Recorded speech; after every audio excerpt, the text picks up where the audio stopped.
5 seconds. Start. தலைவர் அவர்களே, மாணவ மணிகளே, கல்லூரி ஆண்டு விழா நிகழ்ச்சியிலே பங்கேற்று உங்களையெல்லாம் சந்திக்கின்ற வாய்ப்பை எனக்கு அளித்ததற்காக நன்றி தெரிவித்துக் கொள்கிறேன். மனித வாழ்க்கையில் பொன்னான காலமாக போற்றப்படுவது இளமை பருவம். மற்ற எந்த கவலையும் இல்லாமல் கல்வியிலே மட்டும் கவனம் செலுத்த வேண்டிய இந்த காலகட்டம் உங்கள் வாழ்க்கையில் அடித்தளம் என்பதை சொல்ல விரும்புகிறேன். இன்றைக்கு நீங்கள் பெறுகின்ற கல்வியும் பயில்கின்ற ஒழுக்கமும் தான் உங்கள் எதிர்கால பாதையை வகுக்கப் போகிறது என்று சொன்னால் அது மிகையாகாது. இங்கே கல்வி பெறுகின்ற நீங்கள் எப்படி இருக்க வேண்டுமென்பதை சொல்வதற்கு முன்பு உங்களை இந்த சமுதாயத்திற்கு அளிக்கின்ற கல்வி நிலையங்கள் பற்றி சொல்ல ஆசைப்படுகிறேன். இந்த நாட்டு இளைஞர்களிடம் இருக்கின்ற ஆற்றலும் அறிவுத்திறனும் உலகில் எந்த நாட்டிற்கும் குறைந்ததல்ல.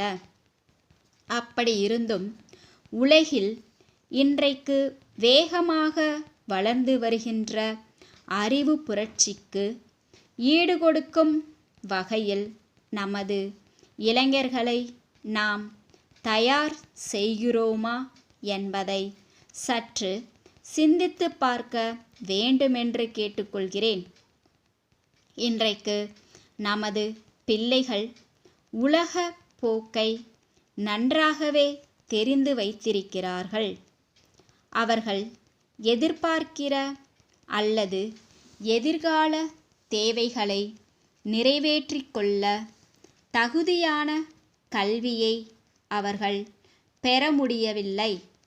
இந்த நிலை நீடித்தால் படிப்பு மீது வெறுப்பும் ஏமாற்றமும் தான் அவர்கள் மனதிலே வளரும் என்பதை நாம் தெரிந்து கொள்ள வேண்டும். இன்றைக்கு படித்து பட்டம் பெற்று வெளியேறுகிற இளைஞர்கள் மத்தியில் வேலையில்லா பிரச்சனை பெரும் அச்சமாக தோன்றுகிறது.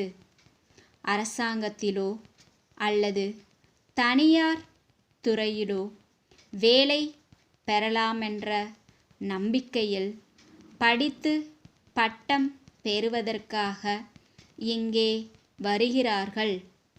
அத்தனை பேருக்கும் கொடுப்பதற்கான வேலை வாய்ப்பு அரசாங்கத்திடம் இல்லை என்பதை நாம் அறிவோம். கிடைக்கின்ற வாய்ப்பை கொண்டு இன்றைக்கு பல்வேறு தொழில்நுட்ப துறைகளிலே தேர்ச்சி பெற்று வருகிறார்கள்.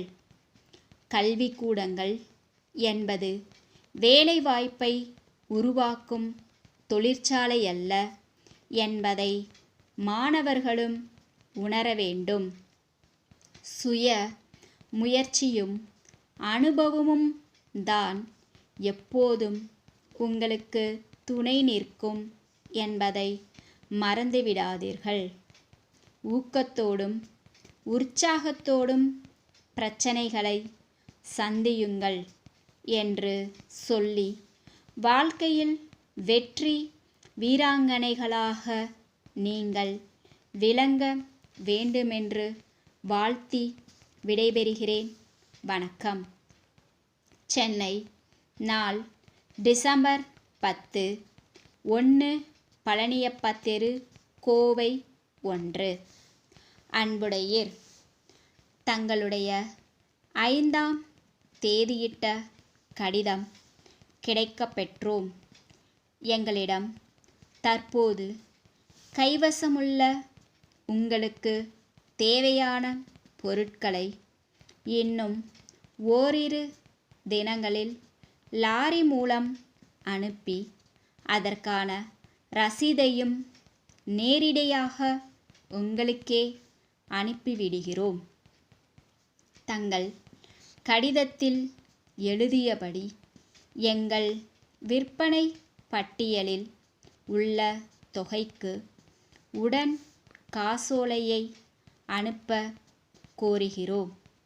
மேலும் தங்களுக்கு தேவையான மற்ற பொருட்களின் விபரங்களை எழுதி அனுப்பினால் எங்களிடம் இல்லாவிட்டாலும் மற்ற நிறுவனங்களிடமிருந்து பெற்று அனுப்பி வைக்கிறோம். எங்கள் நிறுவனத்தின் மேலாளர் விரைவில் அங்கு வர இருக்கிறார் என்பதையும் அச்சமயம் தங்களை நேரில் சந்திப்பார் என்பதையும் தெரிவித்துக்கொள்ள விரும்புகிறோம். அது சமயம் நாங்கள் விரைவில் எங்களுடைய வியாபாரத்தை எவ்வாறு விரிவாக்க உத்தேசித்துள்ளோம் என்பதையும் தெரிவிப்பார். தங்கள்